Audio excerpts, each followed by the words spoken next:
Good afternoon. Welcome to all of you. It's thrilling to see so many of you here for the 2016 Mercator Climate Lecture. We were just talking that this is the 8th lecture, and Professor Edenhofer was saying in 2008, when the first lecture was given, they thought, it'll be a one-off, and that'll be that. And here we are for the 8th lecture. So I think it's a reflection of how important these issues, sustainable development, climate, the fight against climate change, decarbonization, and everything else that goes along with them really are. And I know many of you here are students, and you are the ones who are counting on to carry these issues into the future generations. So we're looking forward to a really exciting discussion here this afternoon. We have some of the leading minds in these issues, and we will be able to open up the floor to you at the end. Following the lecture, we will have a discussion, and then there will be questions, a period of time for your questions and answers. I would also like to welcome those of you who are watching us in the live stream. We have a live stream going, so those of you who are watching on your screens from afar, which brings me to our Twitter feed. Anyone who would like to pose a question is also welcome to do so, and we're looking for the discussion to continue even when our lecture is over. So, with no further ado, I would like to introduce Professor Christian Thomsen, who's the president of the TU here in Berlin, who will begin our welcoming remarks. Mr. President, you have the floor.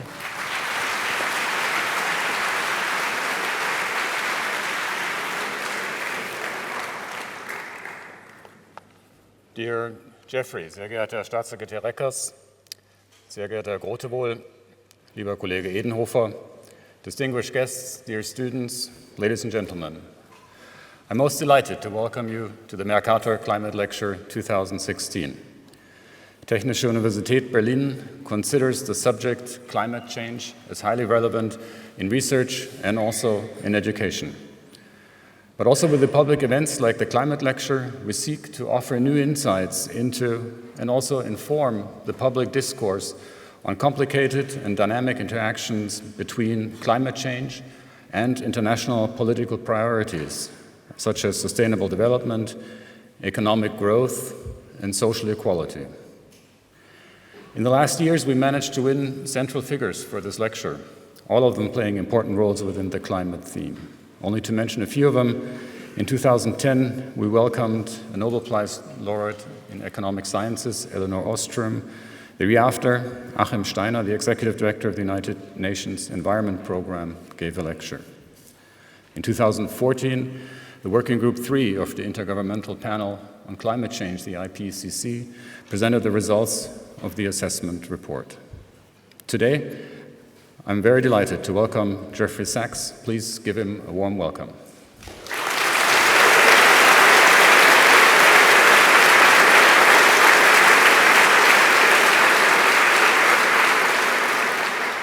Even if you're probably familiar with the vita of our today's speaker, the event today was quickly booked out. Please let me give you a brief introduction. Jeffrey Sachs is a world-renowned professor of economics, a leader in sustainable development, a senior UN advisor, a best-selling author, and his monthly newspaper columns, I'm told, appear in more than 80 countries. Jeffrey Sachs today will speak about the adoption of Sustainable Development Goals at the United Nations in September 2015 and the Paris Agreement in December 2015. He will also focus on the question if a global effort to mitigate climate change can help to reduce poverty and inequality. When it comes to developing green technologies, assessing and crafting low-cost policies to help the world make the shift to a low-carbon society and to train the next generation of leaders in important sustainability, universities, in my opinion, will play a critical role. Therefore, these topics have a significant value for TU Berlin within research and education of our students and the young generation and young talents. Furthermore, it takes a major place in the operation of our university campus.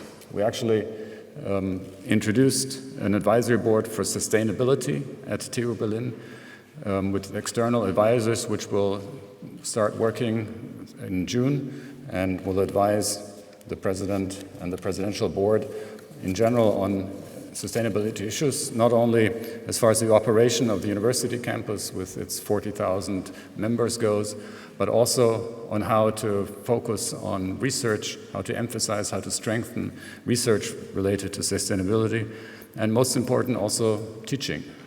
Teaching should contain issues of sustainability in a stronger fashion than they do today. But coming back to the climate lecture, welcoming Jeffrey Sachs at TU today underlines the fact that our university, together with other research institutions in Berlin, plays an important role in finding answers to the questions of how to reduce greenhouse gas emissions and how to mitigate climate change.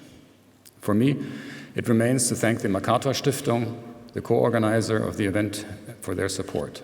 I would also like to thank the Potsdam Institute for Climate Impact Research, namely Hans-Joachim Schellenhuber and, of course, Ottmar Edenhofer.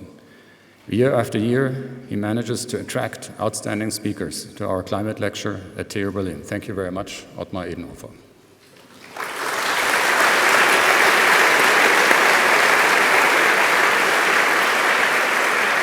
Ladies and gentlemen, I wish you an interesting and revealing afternoon, and I hand over the stage to Lars Grotewolf from the Mercator Stiftung, please. Thank you very much.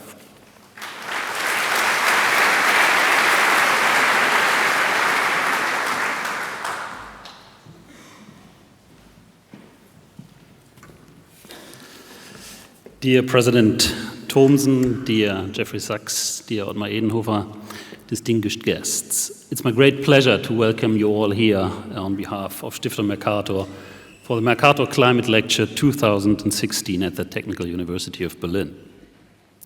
Now, this format, developed jointly by the Technical University Berlin, the Potsdam Institute for Climate Impact Research, and Stiftung Mercator, is supposed to serve as a public forum to stimulate debates on strategies, scientific, political and concepts, emerging ideas and new developments in the area of climate change. Helping to provide solutions for climate-compatible development is a key goal of Stiftung Mercator's activities, which is why we aim to create opportunities like these today. Ladies and gentlemen, as we all know, we have to reduce emissions of greenhouse gases quickly and significantly in order to preserve a safe operating space for humanity. 2015 in this regard saw some very remarkable international developments. With the Paris Agreement, the international community put in place an international treaty that translates into nothing less, I would say, than the firm promise to future generations not to expose them to dangerous global warming. A lot of work remains to be done, obviously, to keep that promise in the aftermath of Paris. In 2015, the international community also adopted the Sustainable Development Goals that cover numerous crucial issues to be dealt with, climate change being one of them. There's a great degree of interconnection between dealing with climate change on the one hand and sustainable development to occur on the other. Yet the debate on both of these issues tends not to reflect that and rather treat these two as two separate issues. I'm delighted that Professor Jeffrey Sachs is our guest here today, and it's an honor to have you here. Thank you very much at the Mercator Climate Lecture, which gives us the opportunity to discuss with him the linkages between climate change and sustainable development. Professor Sachs is perfectly placed for this discussion in his capacity not only as the director of the Earth Institute at Columbia University, but also as special advisor to the UN and director of the UN Sustainable Development Solutions Network. Ladies and gentlemen, complex societal challenges like climate change and sustainable development cannot be resolved without scientific knowledge. All of Stiftung Mercator's activities geared towards societal change thus target this science policy interface. We explore different ways to get scientific knowledge better integrated into political decision making. The Mercator Institute on Global Commons and Climate Change, led by Ottmar Edenhofer, is one of these vehicles. In his different capacities, Professor Sachs has collected vast experience at this science policy interface, and I'm keen to learn how this impacts on his thinking about sustainable development and deep decarbonization. I very much look forward to this lecture and wish us all a very inspiring event. Thank you all very much for coming. My particular thanks to Jeffrey Sachs for being our guest tonight, and a great thanks to our partners, Technical University Berlin, the Potsdam Institute for Climate Impact Research, in particular Ottmar Edenhofer, who will introduce Jeffrey Sachs more properly now. Thank you very much.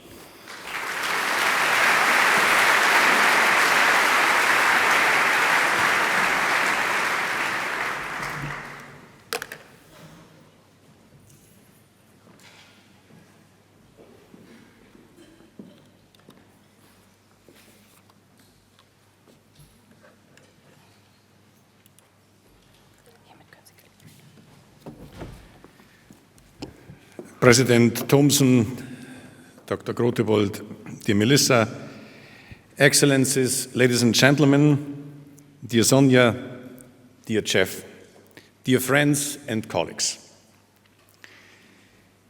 In the next 10 minutes, I would like to convince you that climate policies and the Sustainable Development Goals are interlinked. And I will argue that united they stand and divided they fall. And it is a high time ahead of the G20 summit to reflect on the outcome of the Paris Agreement last year, and at the same time to celebrate the Sustainable Development Goals as a new global focal point.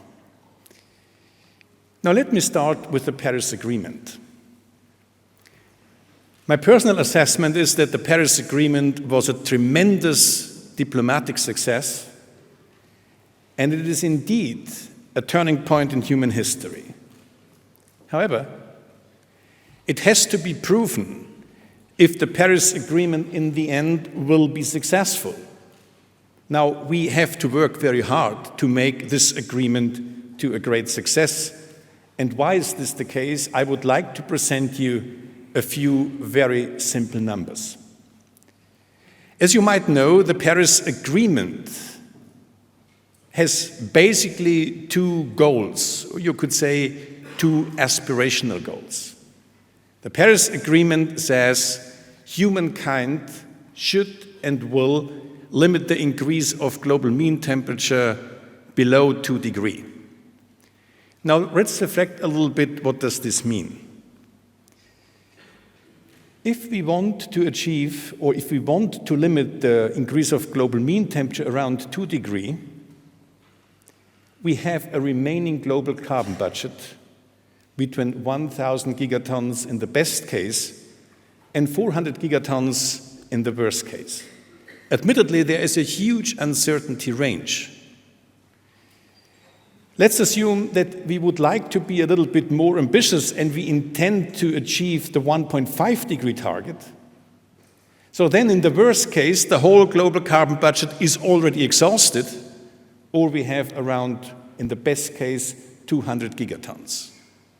This basically means each ton of CO2 which we will emit today has to be compensated at a later stage. But even for a 2 degree target, it is enormously ambitious. So given the business as usual, we will exhaust this global carbon budget, which is consistent with the 2 degree target, in the next 2 decades. In the Paris Agreement, the nation states provided voluntary contributions. And if they will be successful with the implementation of their voluntary contributions, so in the end, again, in the best case, there is a little bit a remaining carbon budget, around 400 gigatons. But in the best case, we have 2030, a remarkable carbon debt, which basically means nothing is left. And in addition to that, around 200 gigatons has to be compensated by the future generations. To make the things a little bit worse is, if you take into account the already existing plans for the coal-fired plants, the existing ones and the planned ones, you can see over the lifetime these coal-fired plants will basically emit an accumulated 400 gigatons CO2. And this basically shows you that by and large, coal-fired plants will exhaust the remaining global carbon budget. And this is the reason the investment cycle for the coal-fired plants, this is the reason why we are under such time pressure.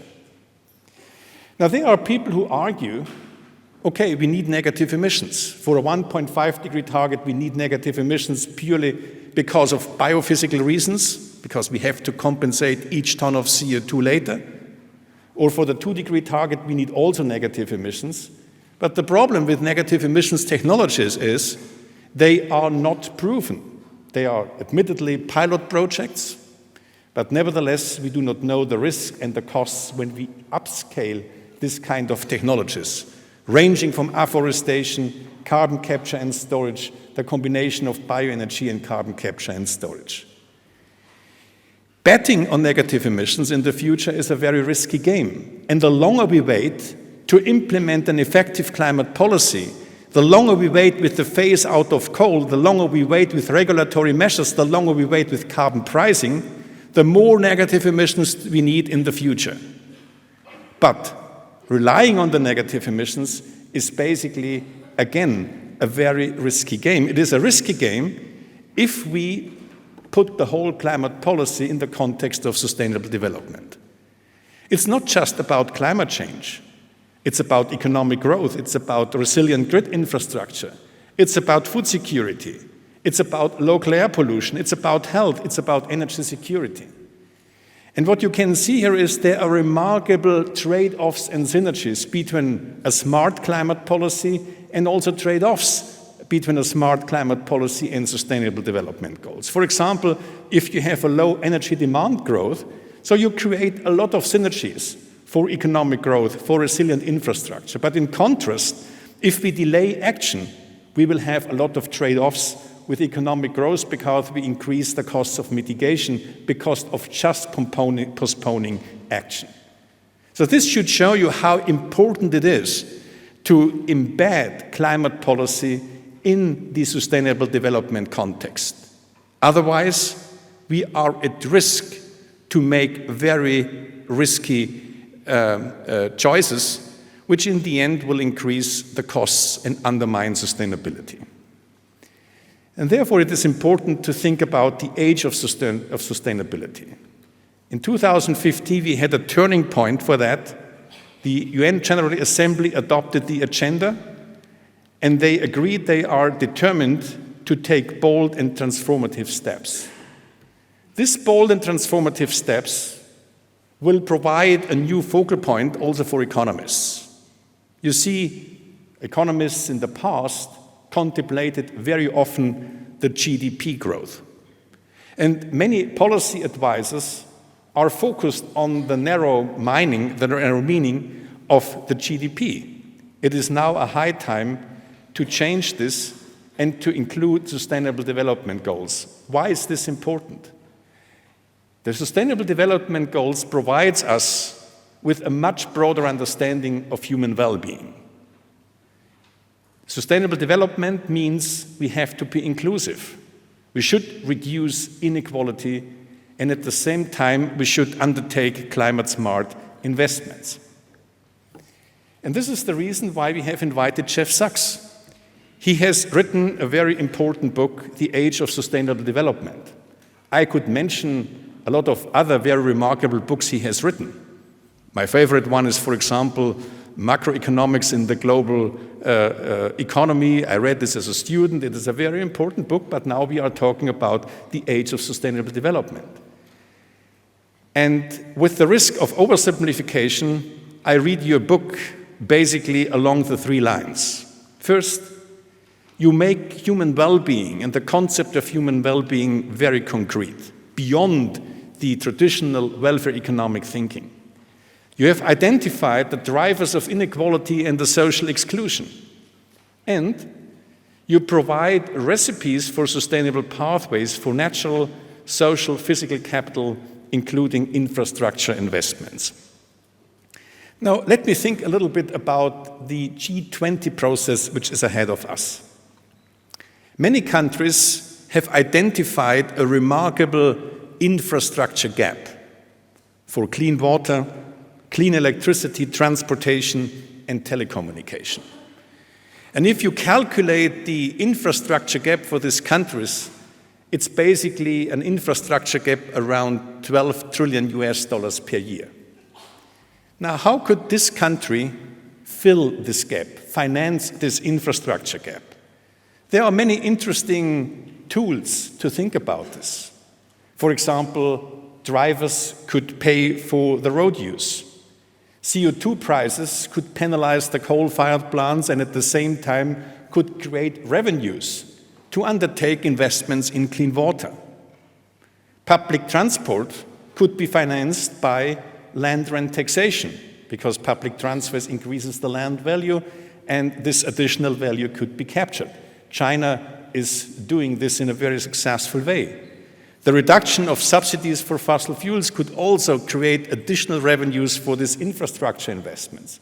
Private finance provided by the multilateral development banks could do another and a very successful job, and additional public debt in the case of low interest rate could be another opportunity to finance the infrastructure gap. At our institute, we have done a little bit calculation and asked the question, so is universal access to electricity, universal access to water, sanitation, to telecommunication and to roads feasible if we impose CO2 prices? And the result is, yes, it's doable. With reasonable transfers and CO2 pricing, almost in all these items, we could provide universal access to these infrastructure services, except for roads where Africa and in Latin America, the costs could exceed the revenues.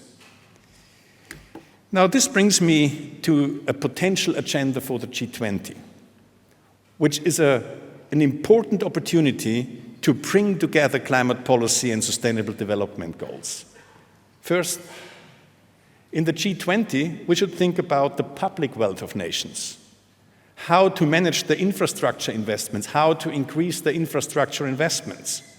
Second, we should think about innovative tools for financing sustainable development goals. User charges, taxes, public debt, and private finance could be combined in an innovative and in a reasonable way. Carbon pricing and the phase-out of fossil fuel subsidies could help to signal to the investors how a climate-smart infrastructure could look like. And in the end, technology transfer and cooperation would be very important. And I hope we have the opportunity to discuss this with Jeff Sachs. We are very proud that we have such a prolific thinker, the driving force behind the SDGs, and such an important policy advisor with us, who is now delivering his lecture. Please join me to welcome Professor Jeffrey Sachs.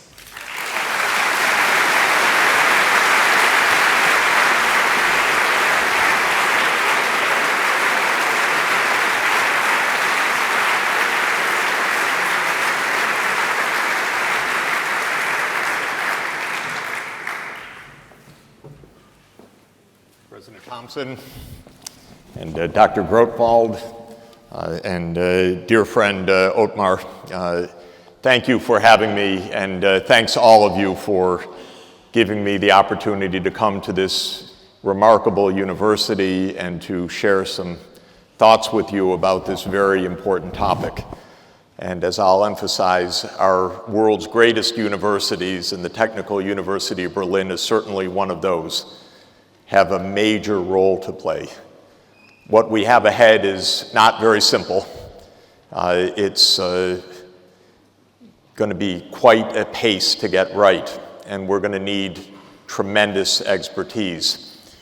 Dr. Edenhofer just showed you the carbon budget, and I'll discuss that again in a moment, but he showed you we've basically almost run out of time to avoid disaster, and it reminded me of the story of the man who calls his doctor, says, "Doctor, what's the news?"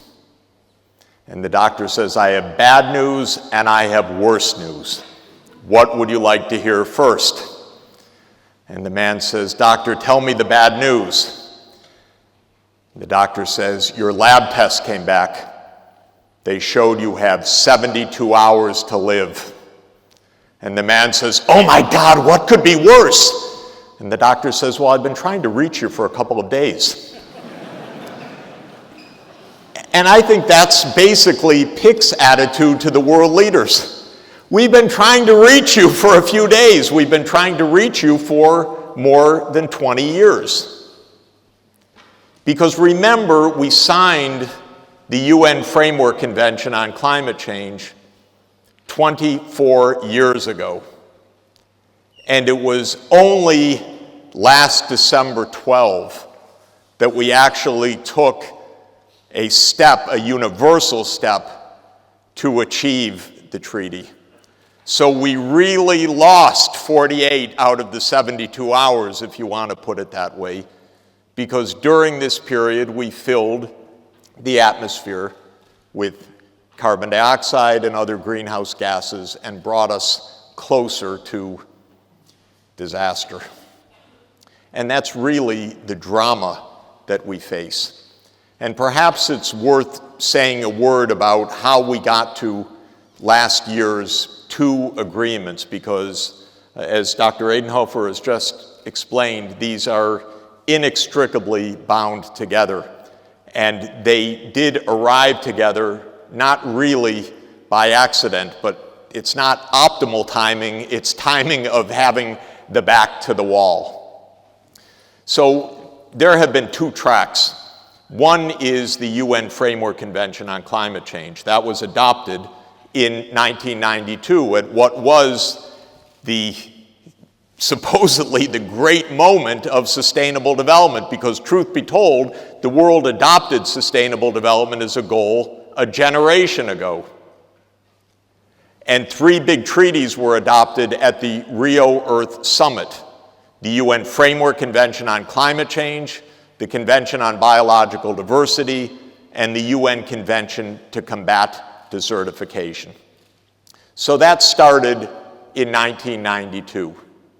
And we adopted Agenda 21. So how many of you have read Agenda 21? Be honest. That's accurate. Okay, let me put it another way. Has anyone even opened a page of a book called Agenda 21? Good, thank you. So you're a historian, right? Or an archaeologist. Because otherwise, this is an agenda that disappeared under the geologic strata. It didn't take, it didn't hold. Now, we got started, it was supposed to be a great moment. There's lots to say, and I could speak for literally a semester at least on what happened. One thing that's worth noting is that the UN Framework Convention went into force in 1994. And you may recall that a very important meeting took place in this city in 1995 called COP1, the first conference of the parties of the UN Framework Convention in Berlin in 1995. So we were on our way to solving this problem. We had a wonderful treaty, and it is a wonderful treaty, by the way. I don't see anything wrong with this treaty. Even looking back, it's well negotiated, well crafted. It says that we have to stabilize greenhouse concentrations to avoid dangerous anthropogenic interference in the climate system. That's the key statement, perfectly acceptable, straight, science-based objective for the world. COP1 came. When you have a UN agreement that's a convention, you have to implement it by a protocol. So you have to put it into operation with something more specific. And in COP1, which began that process, and in the Framework Convention, it said the rich countries should take the lead. And so I need to just say a word about that to give us an appropriate context. It said a group of countries listed in the first annex, so then known for a generation afterwards as the Annex I countries, had the responsibility to take the lead on mitigating greenhouse gas emissions. My country, the United States, at the time was by far the world's largest emitting country.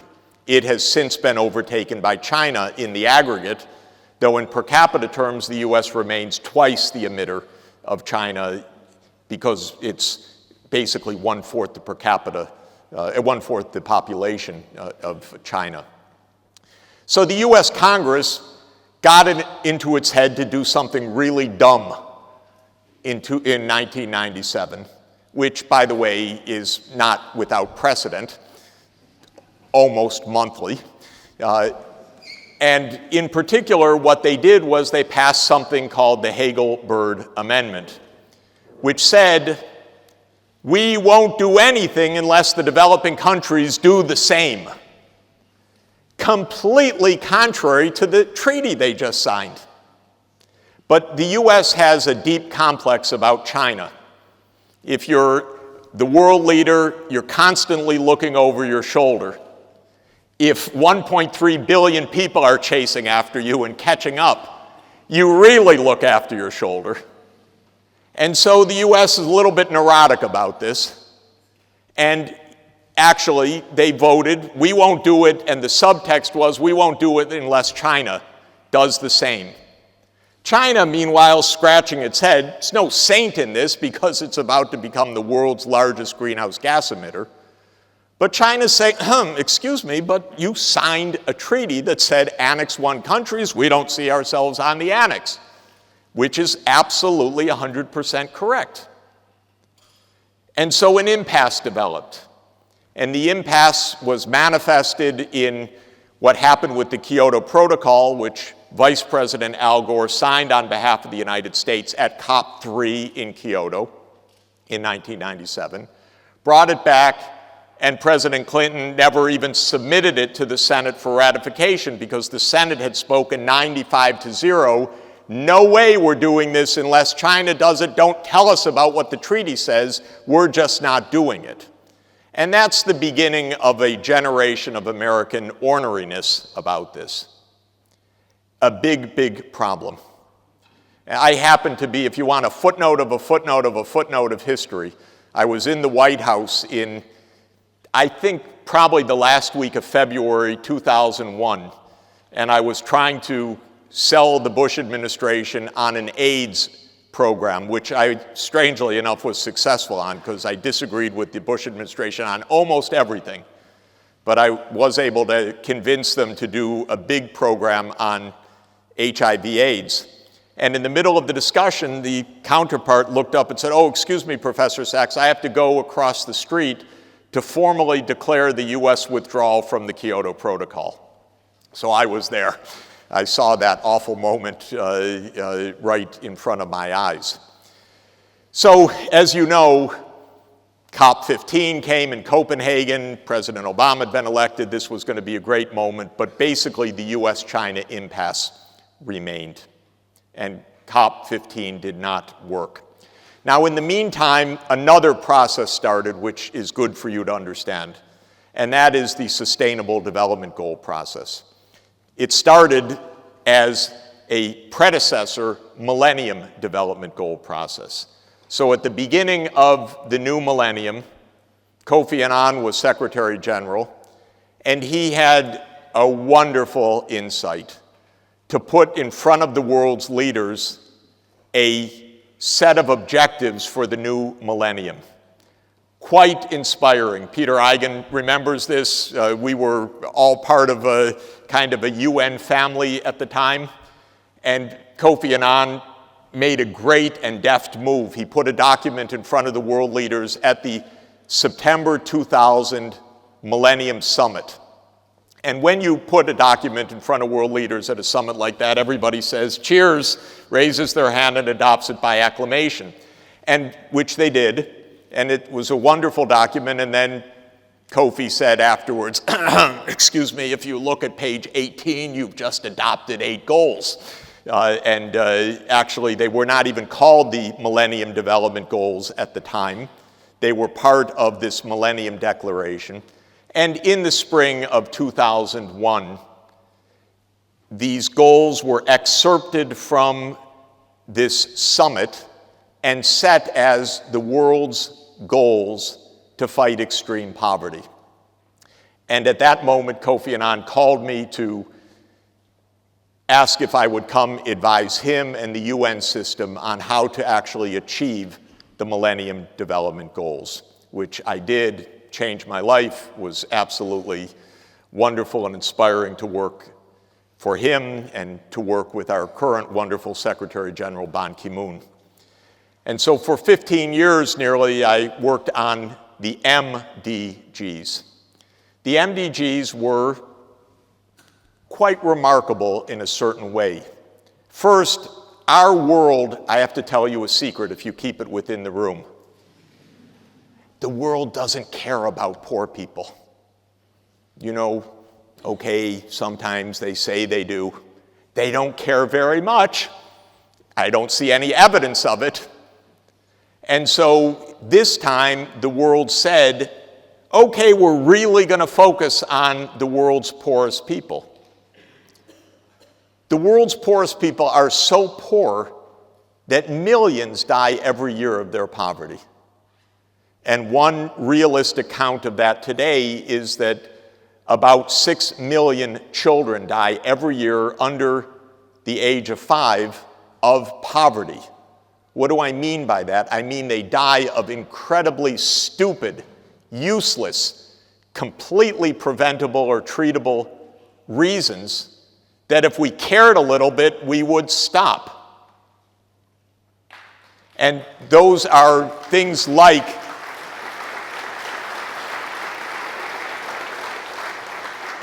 malaria, or my wife, who's a medical doctor and public health specialist and works on this, the stupid fact that when a child is delivered in a very poor place, there's not a plastic squeegee to help clear the airways for the first breath of the newborn.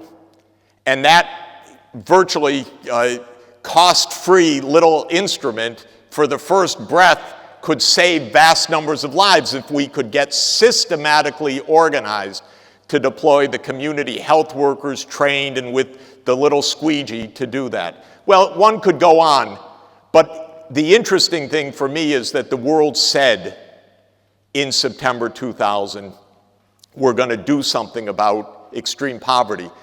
And specifically under the MDGs, MDG 1 is cut by half the rate of extreme poverty by 2015 compared with the rate in 1990. Certain people didn't find it too inspiring to say cut by half. Somebody said to me, Professor Sachs, would you say we want to cut by half the rate of terrorism in 15 years, or would you say we want it to end, and so forth?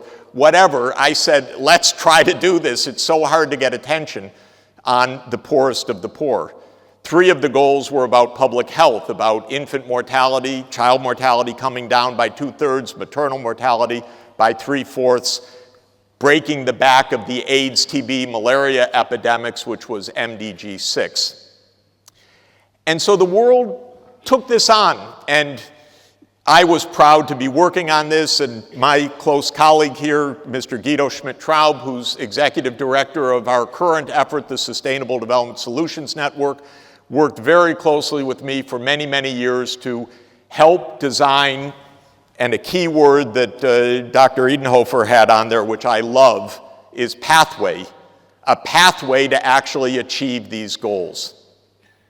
And I view that as an essential part of the mindset. What's the path of success?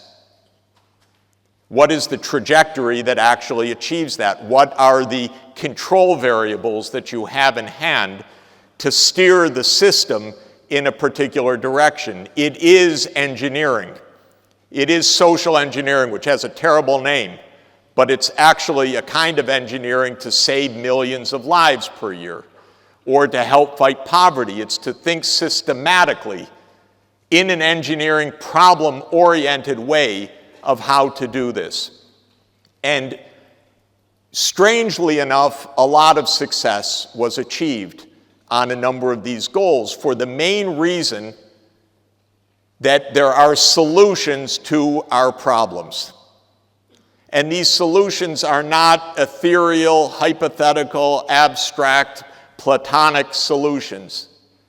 They're down-to-earth, practical, engineering science, public health science, energy systems management solutions to our problems. I love that fact. As an economist, I'm officially permitted to know really not much about anything, right? So my job as advisor in the UN has been to become quite good, and I think I am quite good at it, finding and asking people like Ottmar and others who really know, what do we know, what can we do, how can we do it? So I'm not a malariologist, but I absolutely grilled and drilled the malariologists. What should we do? The AIDS docs, the specialists in neonatal survival, and so forth. It's amazing how much knowledge we have in the world. But maybe not surprising, because our kids don't die of those causes, you know? Back in 1990, there were 12.7 million deaths of children under the age of 5. By the end of the Millennium Development Goals, it was down to 5.9 million. You could say, ugh, and I do say, ugh, are you kidding? We still have 5.9 million deaths. But also, the progress that was made shows at least one thing. You can solve this problem.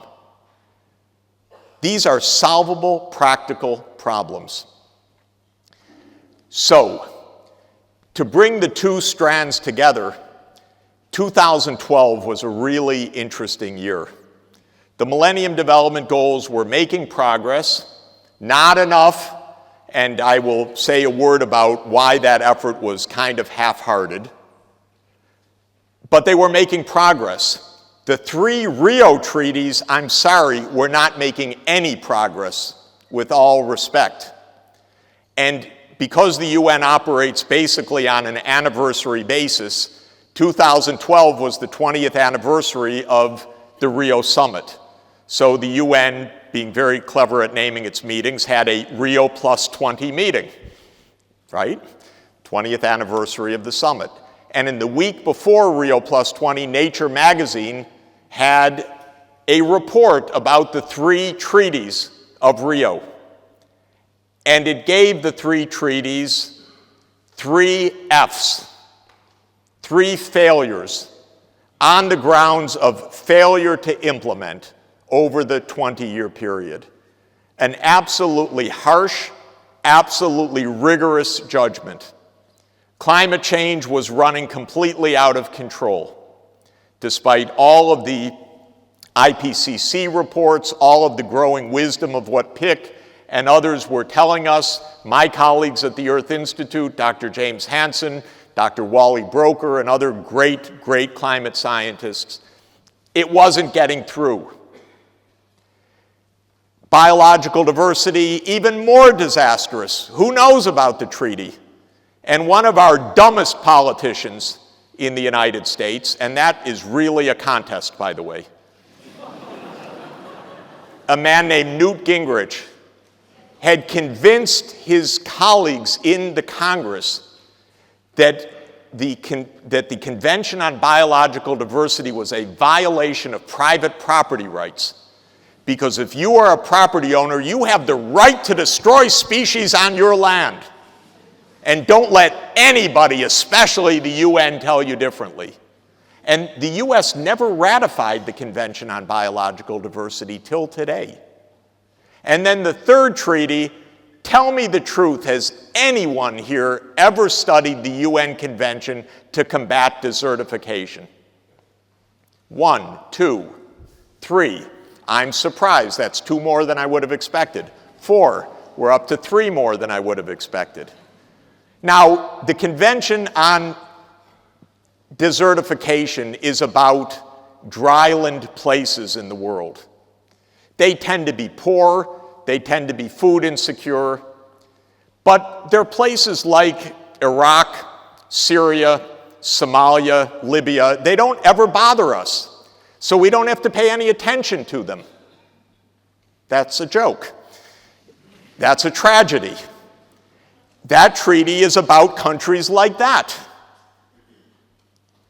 That treaty is about what to do in dryland places. Well, this doesn't even appear on the radar screen. So 3 treaties, 3 Fs. If you want to go to a depressing conference, that was a depressing conference. Everybody was there a little bit moping around because it was not a celebration. But the governments did something really smart. And I give enormous credit to Colombia, which had a great idea.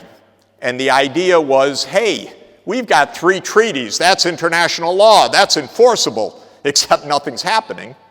Whereas we have a non-enforceable agreement by consensus of the UN called the Millennium Development Goals, which are actually generating some action.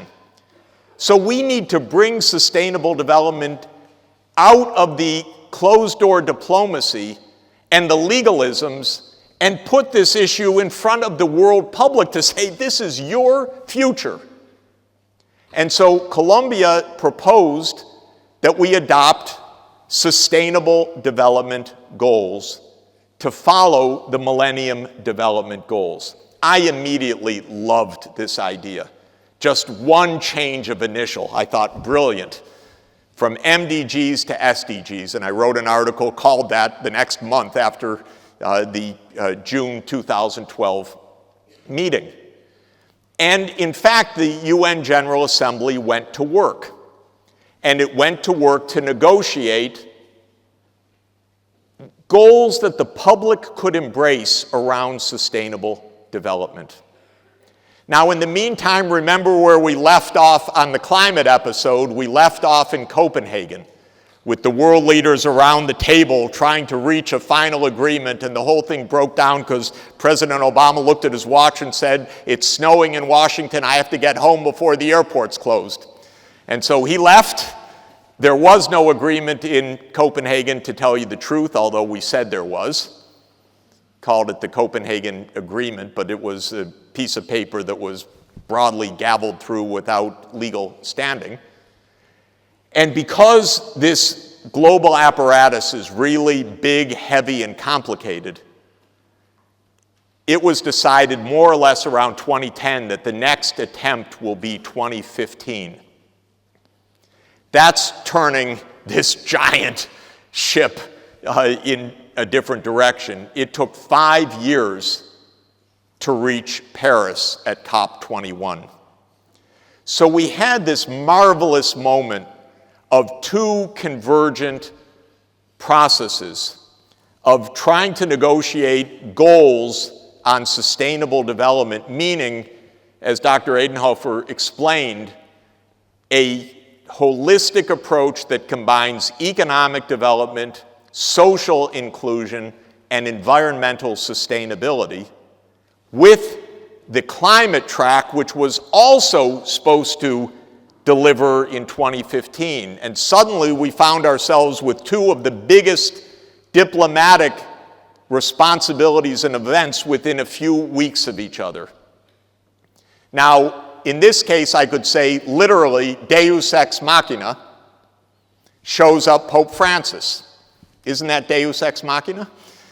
So we had finally also the world's great moral figure arise, absolutely beloved around the world for all of the right reasons. And Ottmar had a wonderful chance to brief Pope Francis in detail about the climate challenges. I had the opportunity to be part, together with Ottmar and colleagues, at many meetings at the Vatican. The Pope went off and wrote an absolutely gorgeous encyclical. And if you haven't read Laudato Si', that's your homework assignment. It's beautiful.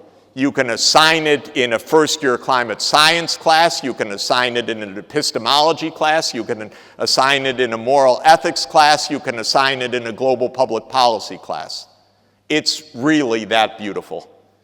And the Pope said, we need a moral framework for the world economy that is holistic, and that, as he called it, is a common plan for our common home. Good timing. So on September 25th last year, Pope Francis addressed the world leaders at the UN General Assembly. And it was a glorious morning, and it was a glorious event, and at the end of it, the leaders did stand up and endorse the new Sustainable Development Goals. And Goal 13, which I'll show you in just a moment, I'm skipping my slides. I just want to have a quick chat with you, but I'll show you a couple slides for completeness. Goal 13 had an asterisk in it because there was a big question, how do we fit in climate change? It's a separate track. And I kept saying in the General Assembly, of course you have to have it in there, but many governments said, no, keep it out, which made no sense at all, because how could you have sustainable development without climate change in it? And I said, I'm absolutely never going to mention the words Sustainable Development Goals again if you don't put in climate change, because this is absurd. How could you even teach this one day without that? So the diplomats did what the diplomats are very good at, actually. And they figured out how to draft this. And they put an asterisk and said SDG 13 on climate change is what comes out of the UN Framework Convention process in Paris. And so that's how the Paris Agreement gets incorporated into this holistic framework. Of course, the Paris Agreement stands on its own. It's hard enough. But it also gets incorporated into the Sustainable Development Goals. So these are the Sustainable Development Goals. There are 17 of them. Guido and I tried for 3 years to squish them, try to convince countries to take them down to 10, because I argued the Moses precedent. 2 tablets would be enough, but we ended up with 3.5 tablets. We have 17 commandments, as it were, and it turns out that they are memorizable, even for me. So that's my second homework assignment to you. If you don't know the 17 SDGs by heart, I'm sure you will tomorrow morning. It's my prerogative. I'm at a university, you're students, I get to give homework. So that absolutely is my homework. And these are quite wonderful goals. They could be expressed as 10, but they're expressed as 17. For instance, marine and terrestrial ecosystems are separated as SDGs 14 and 15. They might have been combined. So be it. But they involve fighting poverty, achieving quality education for all, reducing inequalities. This is a big deal. This was hard for America to swallow. We don't have a social market philosophy of our economy. We have a liberal philosophy of our economy. So in the American public ethos about the economy, you don't talk about inequality. Maybe you talk about poverty a little bit, but you don't talk about inequality. But here it's talking actually about inequality per se. One of the goals is to reduce poverty to zero. Another is to reduce inequality. This is a big breakthrough and a very good breakthrough. It really is a social market philosophy embedded in this. And several of the goals, SDGs 11, 12, 13, 14, 15, are ecological goals. Sustainable cities, and I'm just coming from the Habitat meeting across town on exactly that issue. SDG 12 is about the circular economy and industrial ecology. SDG 13 is that footnote, the asterisk of the climate agreement. SDG 14 is ocean ecosystems, and SDG 15 is terrestrial ecosystem conservation. This is really good. What's really good about it is it's not written by a professor, and it's not something we're saying, wouldn't the world be nice? This is adopted by 193 countries. I don't know how many of them mean it, but they all adopted it. That's really important. And then a few weeks after that, they adopted the Paris Climate agreement. Also unanimously, 196 signatories, the 193 UN countries, NUI, Cook Island, and the European Union as a group, 196 signatories. Also unanimously, because the UN doesn't have another way to operate. That's really hard to get a unanimous verdict on anything in this world. Why did they agree unanimously on this? I'll tell you why, in my estimation, because everyone is a bit scared. Because when you are in the General Assembly, and I spoke many times to the ambassadors, and I'd say, every one of your countries is under stress, I could see literally across the room the heads nodding, the ambassadors looking back and confirming this fact, because you can't name a country that doesn't have weird weather right now, that doesn't have higher intensity storms, that hasn't had more flooding, more droughts, of course, more heat waves. So this is a bit of a fear factor, but they're right to be afraid. And so they unanimously adopted both of these massive agreements, and that's where we are right now.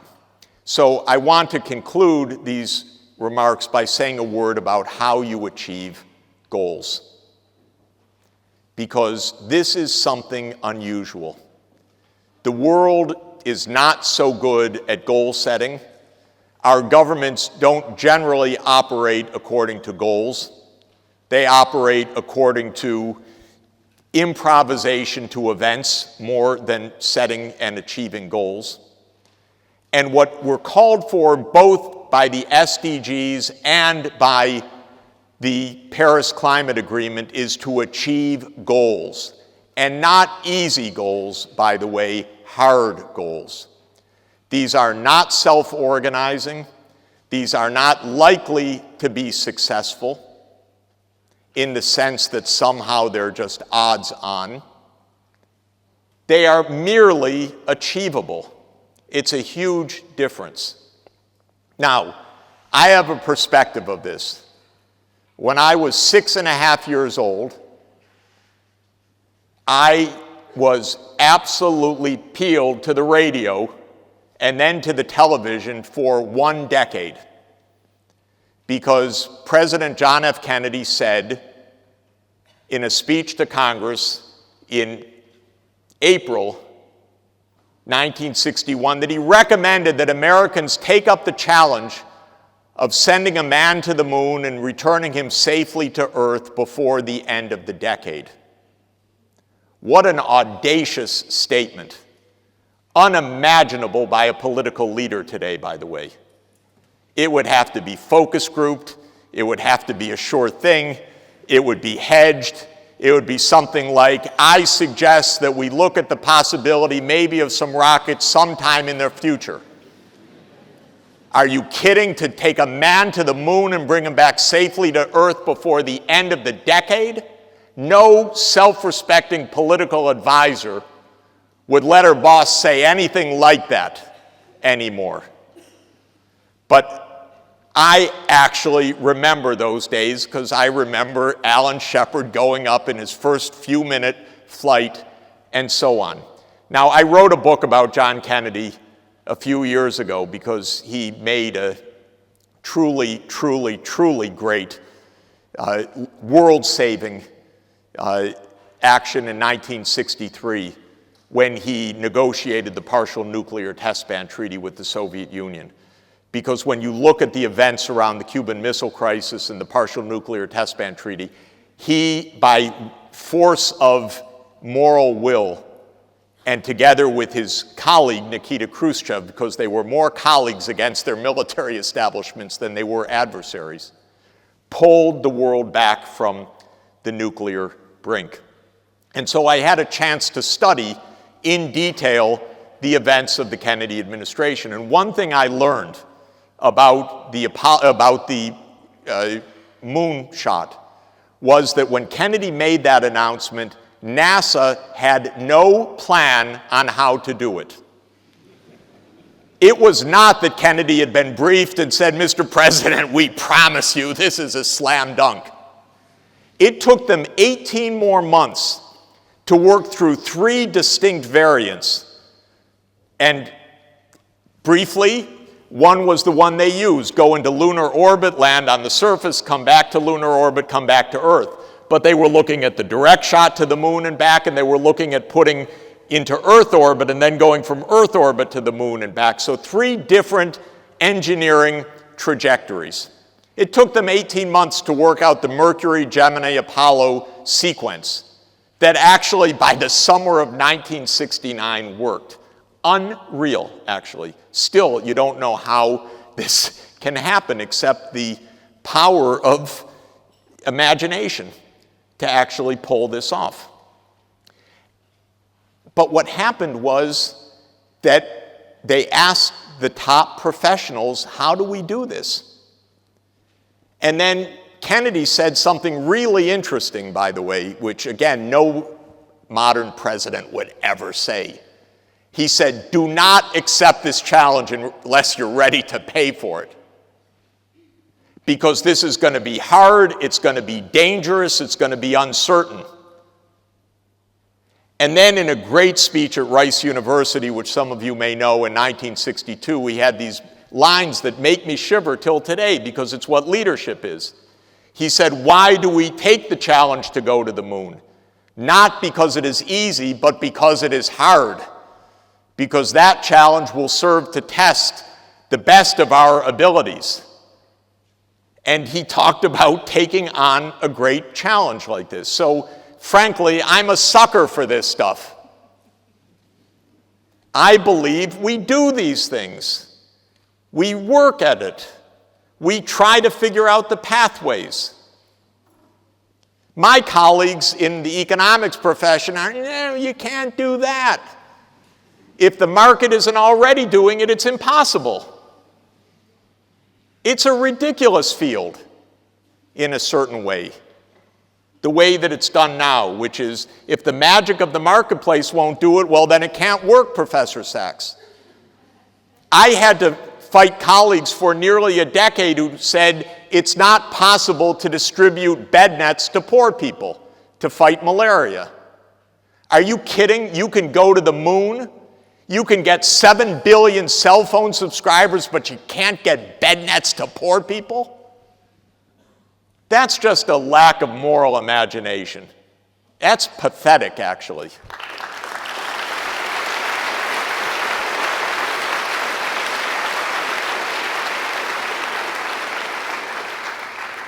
So the main recommendation that I have is study these goals and make your roadmaps. We call it backcasting because we say here's where you want to be in 2030, and from that backcast, don't make a forecast, and don't ask me, am I optimistic? I never even think about that question. Just ask me, is it feasible? Is it worth doing? That's a completely different question. But start where you want to be and then ask, what does it take to go to the moon and come back? What's your plan? What's your investment model? What's the step-by-step process? What's the learning along the way? Because this is technically stochastic, adaptive, nonlinear programming. It's stochastic in that we're filled with uncertainty. It's adaptive in that you better learn every day, and if someone says, well, you don't know for sure, you tell them that's what life is. That's not special to these goals. That's what life is, filled with uncertainties. It's highly nonlinear in that if you don't try hard enough, you can try part way, but building a half-built bridge is 0. Or going to the moon, but forgetting we didn't have time, Mr. President, to bring the person back. That's not so good. So you're trying to complete a proper process. And then, finally, the question, how are we going to pay for it? And let me tell you the ridiculous part of this. This is why economics is not the subject of our time. The economics problem in this planet is basically solved because we are a $110 trillion world economy. We are incredibly productive. Extreme poverty, deaths from malaria, deaths from not having that plastic squeegee for the first breath. This has nothing to do with economics except that we let poor people die. That's all. That is a kind of subspecies of economics, but it's not about what we can do. We are rich enough easily to achieve these goals. And that's what Ottmar showed you, that just a carbon tax could fund a huge part of this. And I'll give you the numbers. We're at $110 trillion world production. That's a pretty good price tag. That's right now with 7 billion people. What is that? That's about $14,000 per person per year on the planet. That didn't come easily. That was 2 centuries of sustained technological innovation and deployment and a lot of learning and moving from nearly comprehensive poverty to where we are today, where the poverty is down to around 1 in 10 on the planet in its extreme form. This is a huge, huge achievement. But it means we're rich enough to do these things. I made some estimates. I published an op-ed you could find in Project Syndicate online this week about filling the gaps for SDG 3 and SDG 4, funding universal access to basic health system coverage and the universal access to basic education up through secondary level. Most governments can do this out of their own revenues if they choose to do it. And if they don't, the outside world can't really force it except by example, some shame, some encouragement, and so on. But there are a group of countries, mainly in Africa, but some in other places, that even if they tried perfectly, can't do it out of their own revenues because they don't have enough revenue to do it. So my job as an economist is to calculate a financing gap. If the country does what it should do, it collects a right amount of gross national product. It allocates that properly without corruption, and Peter can help them how to do that. And it allocates it. There still will not be enough money for the health and education systems for the low-income countries, and especially for the least developed countries. And you will still have hundreds of millions of people without health care, and you'll have up to 200 million kids not able to complete secondary school, which is a tragedy and a disaster for the world. So you have to ask how much extra is needed. The sum is absurd, absurdly small, maybe an incremental $50 billion a year to cover the financing gaps. I can't even tell you how small that is for a macroeconomist. I'm the last macroeconomist dealing in billions. My colleagues laugh at me. Oh, you're dealing with poor people, that's billions. We get to deal with trillions. Billions is nothing, it's rounding error. It's play money of hedge fund managers. So all we have to do is get a little of it to make the fair, decent world. I have 3 suggestions. Basically 2, I'll put it. One is my country, the United States. Now, we're supposed to, like Germany and all the rest, we're supposed to be giving 0.7 of 1% of our national income for development aid.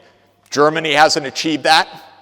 Only 6 countries right now have achieved that.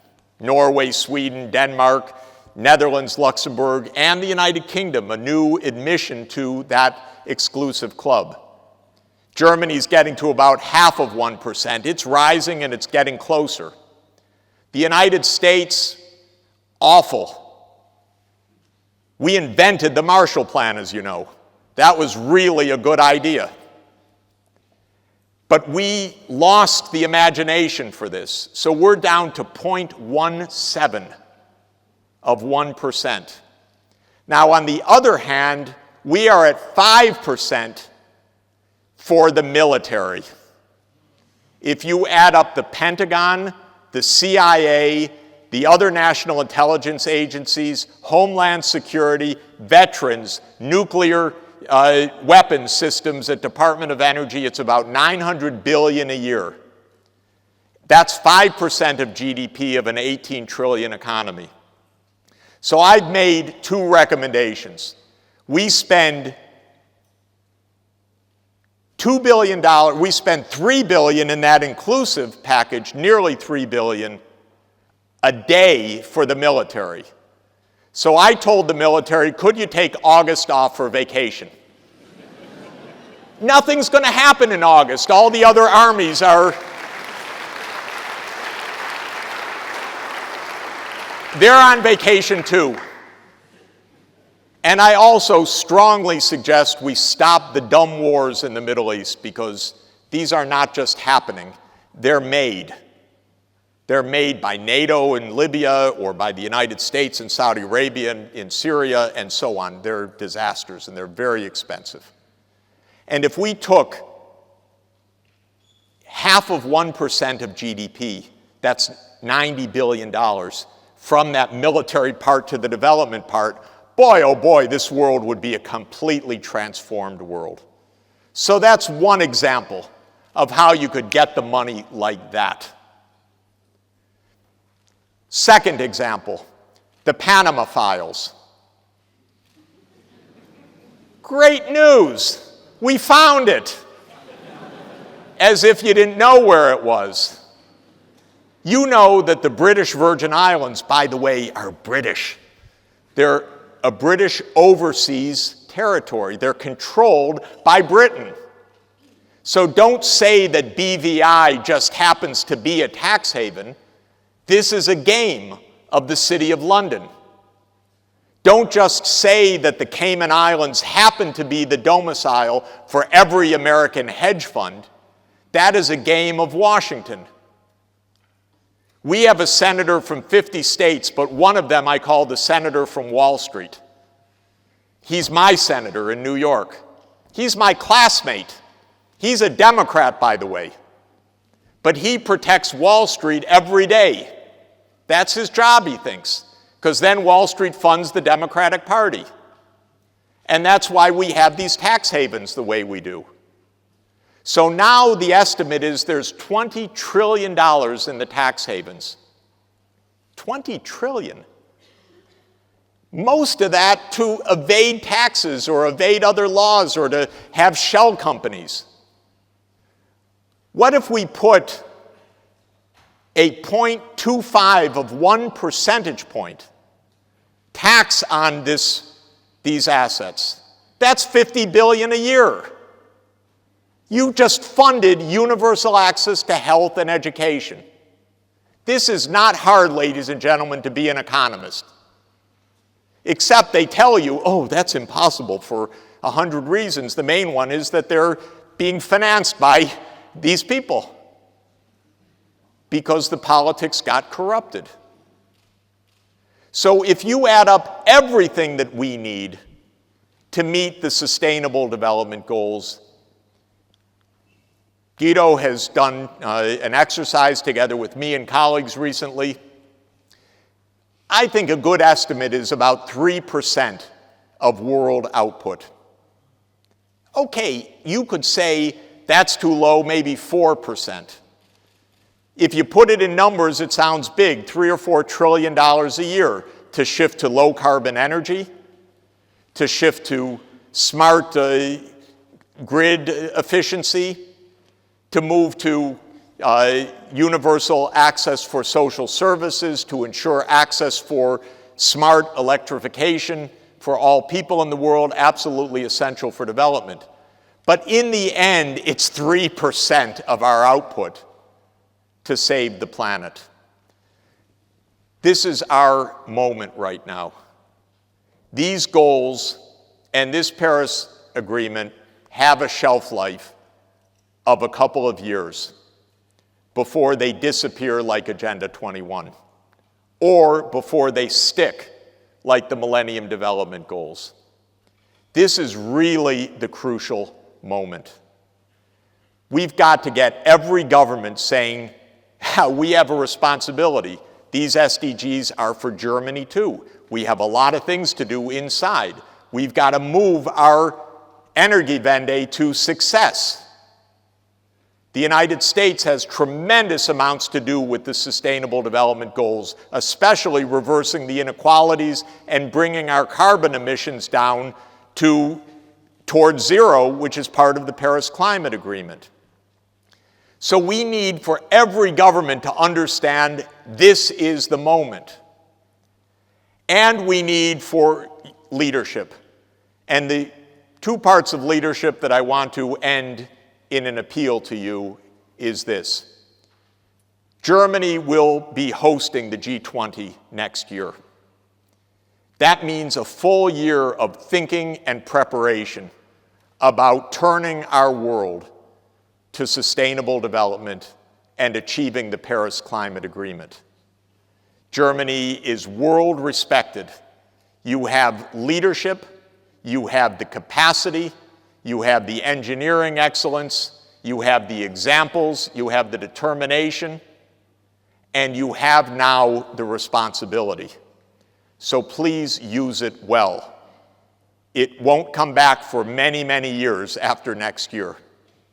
And finally, I want to say to the Technical University of Berlin, this is one of the most important universities, not only in this country and not only in Europe, but in the world, because we look to you for global expertise and for problem solving and for finding the path to zero net emissions and for finding the path to universal health coverage and how to use information and communications technology to ensure that every child has access to health care and for preserving biodiversity. 4 years ago, when the idea of adopting the Sustainable Development Goals was confirmed at Rio +20, Ban Ki-moon, the Secretary General, asked me to help set up a global knowledge network. It's a profound privilege to lead the UN Sustainable Development Solutions Network. We're extraordinarily proud of Germany's leadership and strong chapter of the SDSN for Germany and for the German government's support of this effort worldwide. Incredibly grateful. And in that capacity, which we view as at least a 15-year effort together, I really look for the partnership of the Technical University of Berlin to be a great and leading partner of this global network. Thank you very much.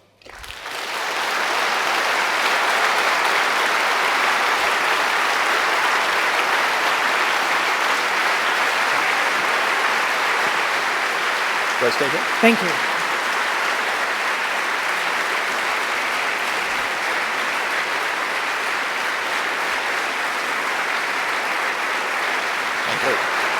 Thank you very much, sir. That was great. Good. Thanks.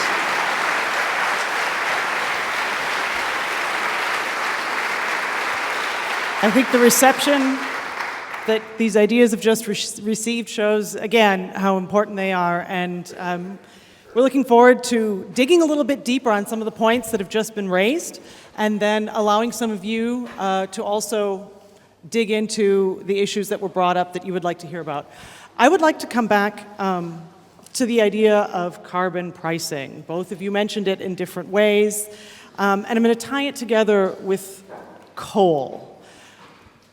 Insofar as how would each of you propose is the best way forward, in your view, to put a price on CO2? And how do we convince industry in those parts of the world that are reluctant, or in the energy industry here in Germany, that stopping coal is really necessary if we are going to achieve this? Jeff, would you like to begin? I will mention a couple of things. My approach would be the following, and it's the one that we really recommend. And it starts with thinking about what it means to achieve the goals that have been set. And it starts exactly with Ottmar's graphs about the carbon budget. We know that we have to get to 0 net emissions. And in the IPCC iconic scenario RCP 2.6, which is the one that has a 2/3 probability of staying below the 2 degrees C, that pathway goes to 0 around 2070. That should tell us all something. What is at stake here? It's getting to 0, not getting a little bit better, not converting from coal to gas, getting to 0, because that's the engineering and climate science logic of the problem. If you don't put the problem in its rigorous context, you can't solve the problem. So the starting point is getting to 0. I would ask the German government and German academics and advisors, what is the Energiewende strategy for getting to 0? And I'd ask the question, does it include lignite, for example? If it does, how?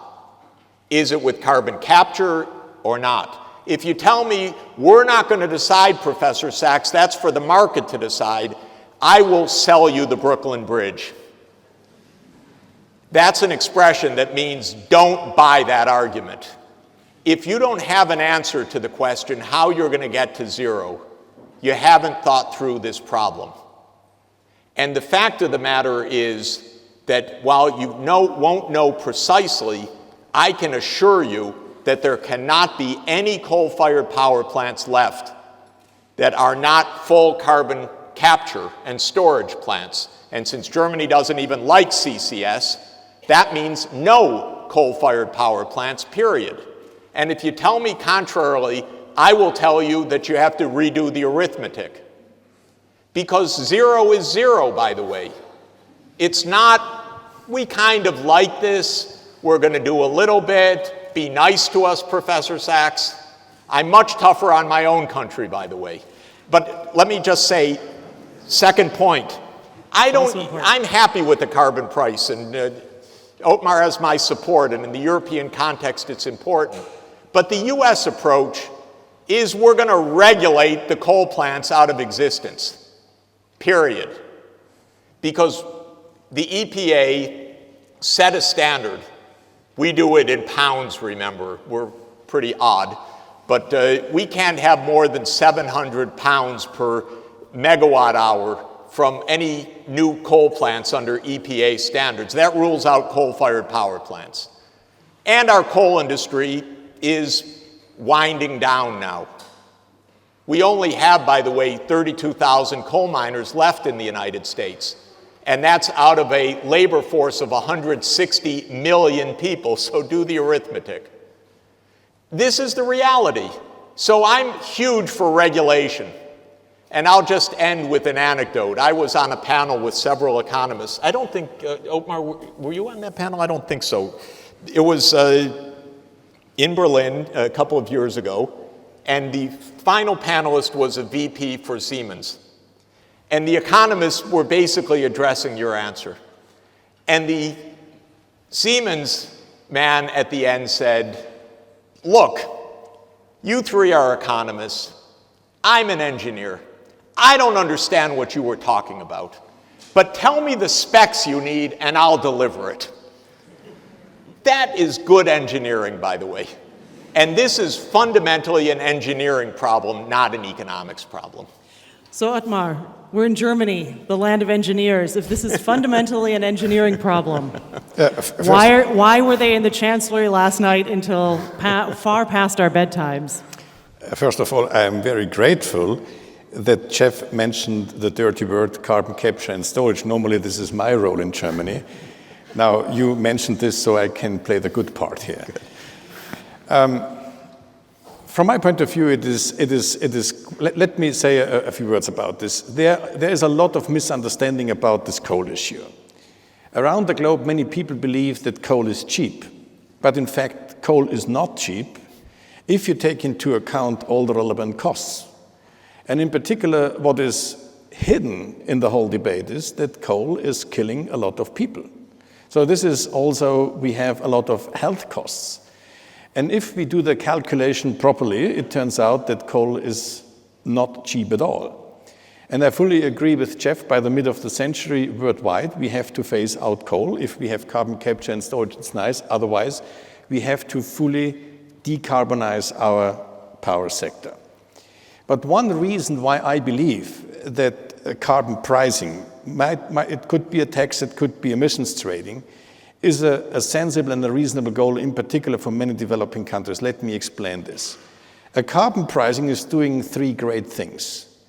It incentivizes carbon-free technologies, it penalizes the use of the fossil fuels. And this is very, very important. I have nothing in general against regulatory frameworks, but this, in particular, you in the US, it's fine when you domestically reduce your emissions.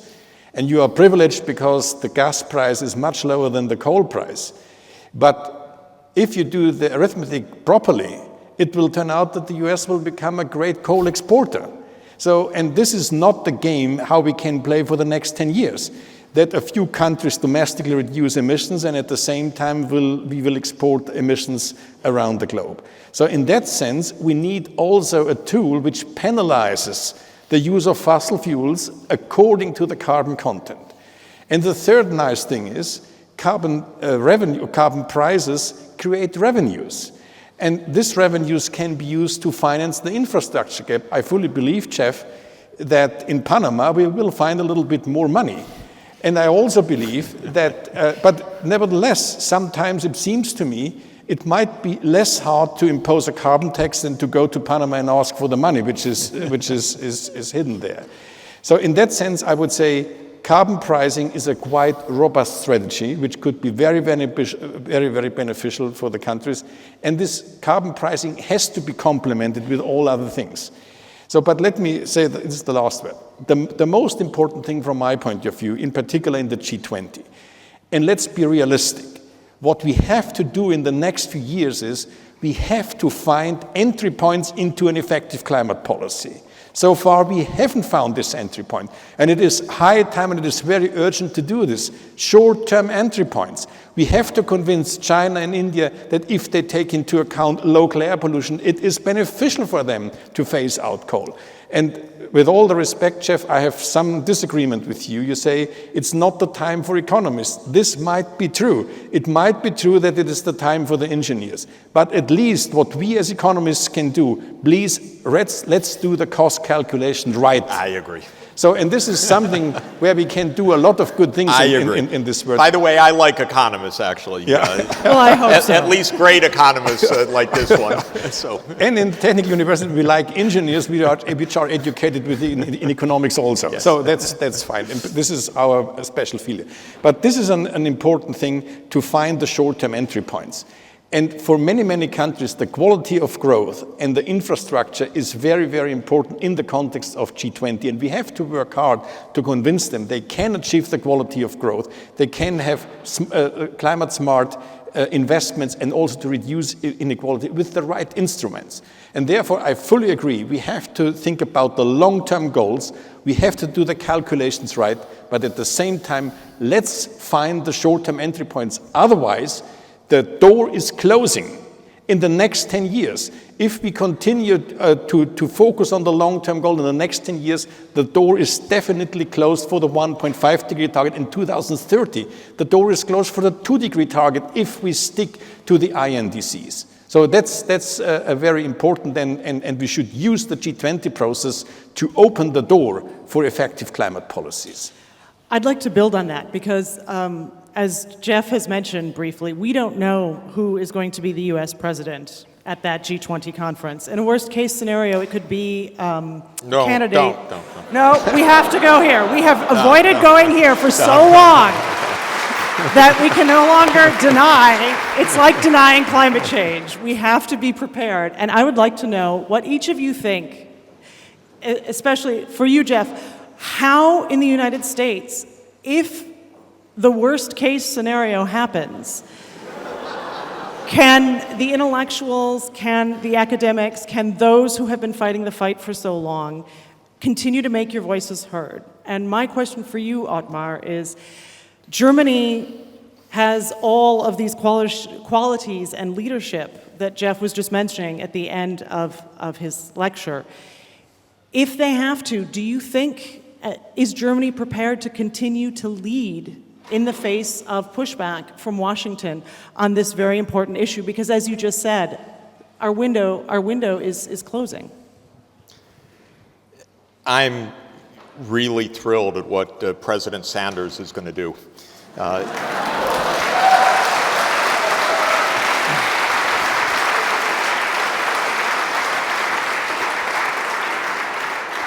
I've been speaking with him a lot. He's terrific, and I'm very optimistic.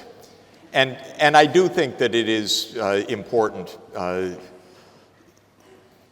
to keep in mind the following, and this is really a very serious point for all of us. We are not in the world of 1963 that I referred to, or the world of 1950, or even the world of 1990 anymore. The United States is by far the most powerful country in the world in terms of its military capacity, no doubt about it. It is a technological powerhouse, but it is not the world leader in the sense that it was a generation ago. And that's leadership, whatever you feel about it, but it was much more powerful and decisive. The United States is, to a significant extent, in need of a lot of building at home, rebuilding the social fabric, rebuilding the social capital. If you've been to the United States recently, rebuilding the infrastructure. My wife and I always know when we've arrived back home because we get to the airport and the escalator doesn't work, the elevator doesn't work, and you're back in a building that was built and was world-class in 1955. And so we have a lot of rebuilding to do. We are now in a multipolar world, and it's extremely important that geopolitically we understand that. And it's extremely important, by the way, frankly, that Europe find a stronger voice. Europe doesn't have a foreign policy voice right now. I think that's not a secret. And it's a weakness because a lot is done through kind of disorganization. And a lot of frayed ends are occurring in the world right now that don't have to occur. And waiting for the U.S. to lead is not the right position. Asking the U.S. to be responsible is definitely the right position. Understanding that China is extremely powerful, understanding that we need to reinforce right now and reform, but also reinforce the UN Security Council is extremely important. We are already in a multipolar world, and there is no single decisive power in that world, and nor is the United States. The US is 5% of the world's population, and it's now about 16, maybe 17, depending on which indicator you use, percent of the world's output. It's not the decisive story in this. So my view is that whoever is president, and I mean this quite seriously, the rest of the countries have to say to the United States, you're at the table, you signed, you follow through. And this is extremely important, a no-nonsense approach, because we don't have time for nonsense right now. Is Germany ready to step up and take on that role? Look, I have to reveal that I grew up in Bavaria.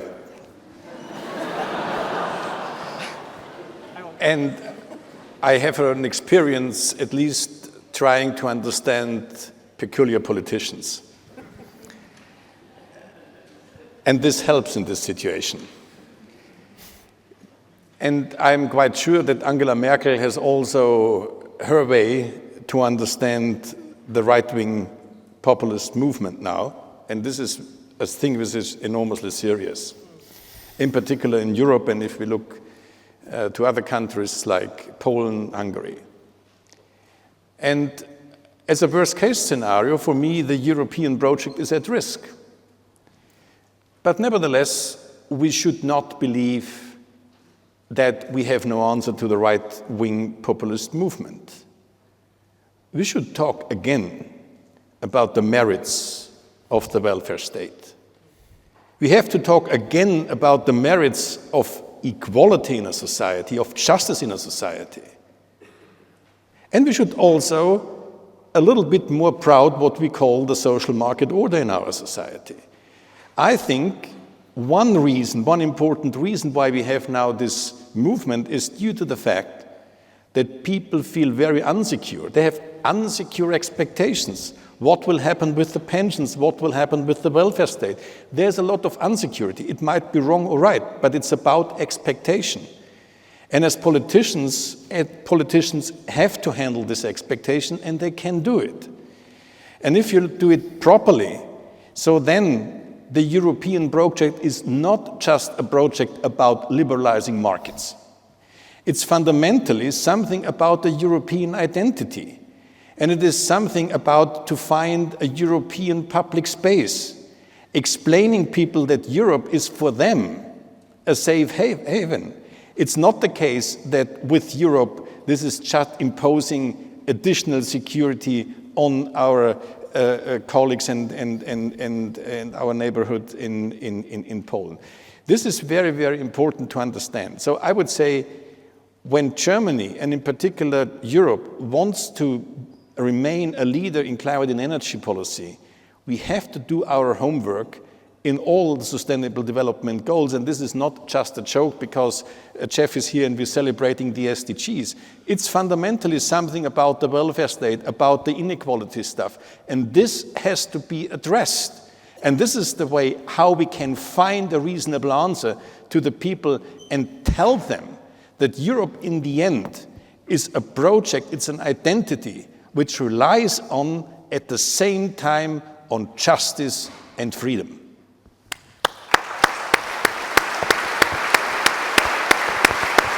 Thank you. It brings us back to the holistic approach that you actually opened with when looking at climate change and the sustainable development goals. We are running tight on time, but I do not want to deny the audience their chance to ask a few questions. However, I would request that you please keep them short. We will take initially 2 questions from the audience and get the responses. There should be microphones circulating, I believe. Here comes one down the center aisle. So anyone who would like a question, if you go ahead and stand up, please give us your name and if the question is specifically addressed to either of our panelists. Hello. It's on? Yeah, Professor Sachs and Professor Ottmar. I have a question about the SDGs. SDG number 13 is climate action. And SDG 14 and 15 is life underwater and life on land. So when I see all of the SDGs, I ask myself, do they assign specific weights to them? Because if we don't solve SDG 13, SDG 14 and 15 are impossible. Because climate change is the greatest menace against life on land and life on water, for example. Okay, we're going to take one more just to bundle them quickly, and then, is there another question? Oh, there's one on this side in the center. Microphone is coming at you from your right. Go ahead. Thank you, Professor Edenhofer, Professor Sachs. My name is Lukas Stein, and my question is also related to the SDGs, specifically goal number 8, which is decent work and economic growth. I don't know, here in Germany some discussions are going on about, economic growth and sustainability forever. Why is it a sustainability goal to have economic growth if we understand economic growth as it's interpreted today? Thank you. Great, thanks. Okay, Jeff. Great. Let me start with the question about economic growth.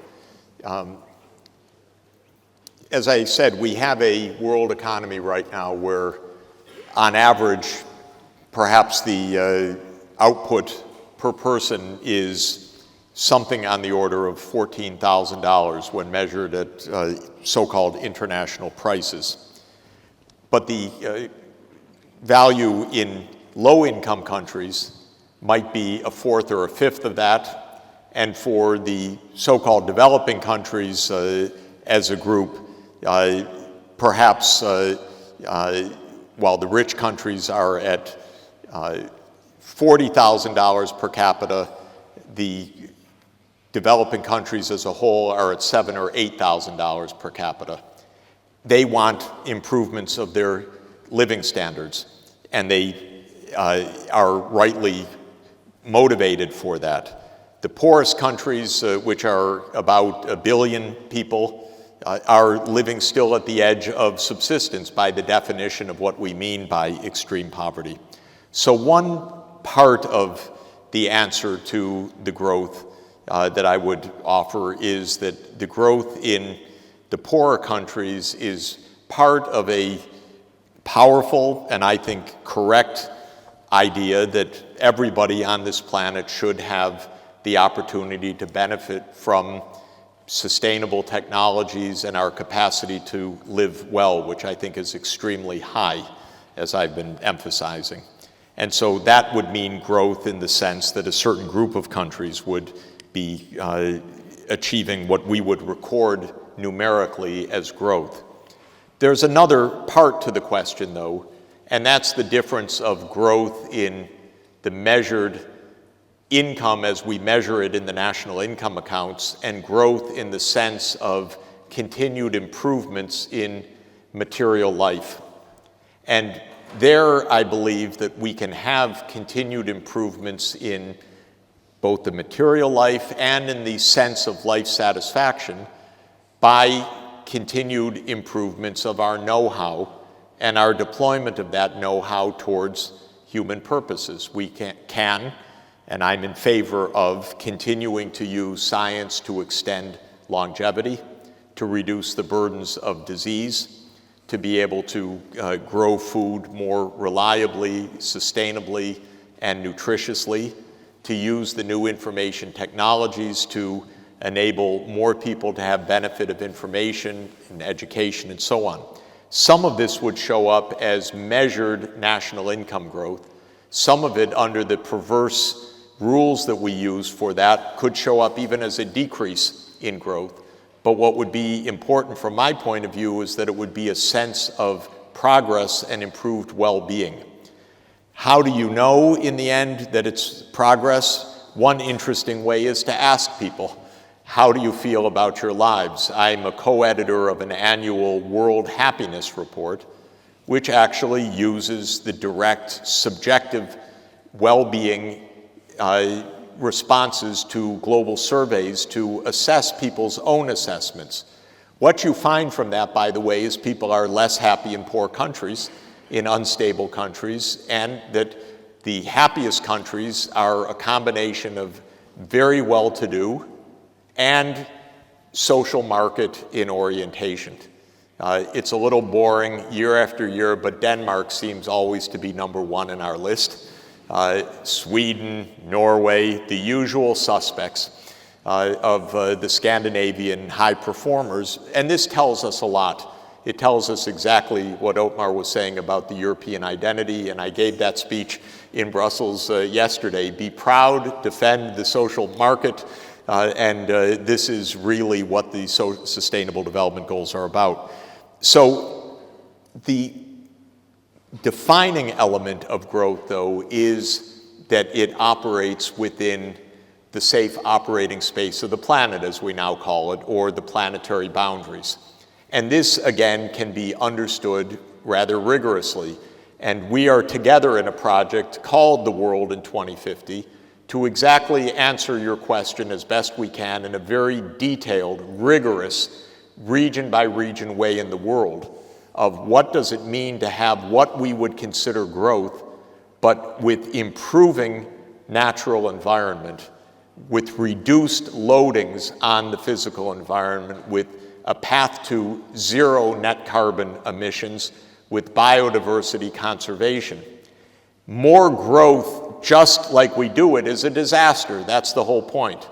But it doesn't mean that the solution, therefore, is to reverse growth. It means to be smart about the systems that we deploy for how we use energy, or how we use materials, or how we farm, or how we use the water supply. I do believe that we will be much better off, by the way, globally, if we achieve a rapid stabilization of the world's population on a voluntary basis. And if I could show one slide just for one moment. I promised I'd show you two. What did I do with the clicker? They are working on this, so. Oh, here it is. Yeah. Let me show you one picture because I think it's really important to understand for our challenge.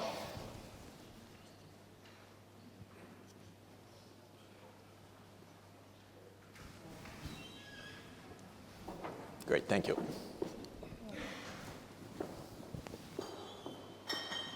So the UN puts out population variance based on assessments of future fertility patterns. And the 2015 population revision is shown here. There is a medium variant, which is taken generally to be the best assessment of population trends given fertility modeling. The high variant is a slightly higher fertility rate, and the low variant is a lower fertility rate. We're on a path right now to exceed 11 billion people by the end of the century. We should be on the lower trajectory. The lower trajectory would have us peak at something like about 8.5 billion, and then come under 8 billion by the end of the century. The big difference there is Africa's fertility transition. And the overwhelming difference for that is whether girls get an education in the coming generation. And so I believe, to make everything simpler for your question about growth, I think of growth per person as what's important. I'd like to see the world population stabilize according to this lower variant, and that requires a fertility transition in the high fertility countries, and the single overwhelmingly most powerful way to achieve that is to ensure that SDG 4 is achieved. That means that every child get an education at least through secondary level. You'll see the total fertility rate come down in a voluntary way dramatically if that's achieved, and we will have billions of people fewer on the planet, and we'll have a lot easier planet to live on and a lot higher living standards for the people on the planet if we're successful in that transition. So that's a long-winded answer, but the bottom line for me is that one of the things we need is a global fund for education to ensure that even the poorest countries get that financing gap closed, so that we also can ease the pressure on the environment from this rapid population growth. I think an appeal for global education at this Institute of Higher Learning is a wonderful way to close. I'm sorry that we've run short on time and cannot answer all of your questions, but we thank you very much for being here, and I will now hand over briefly to the president of the TU Berlin.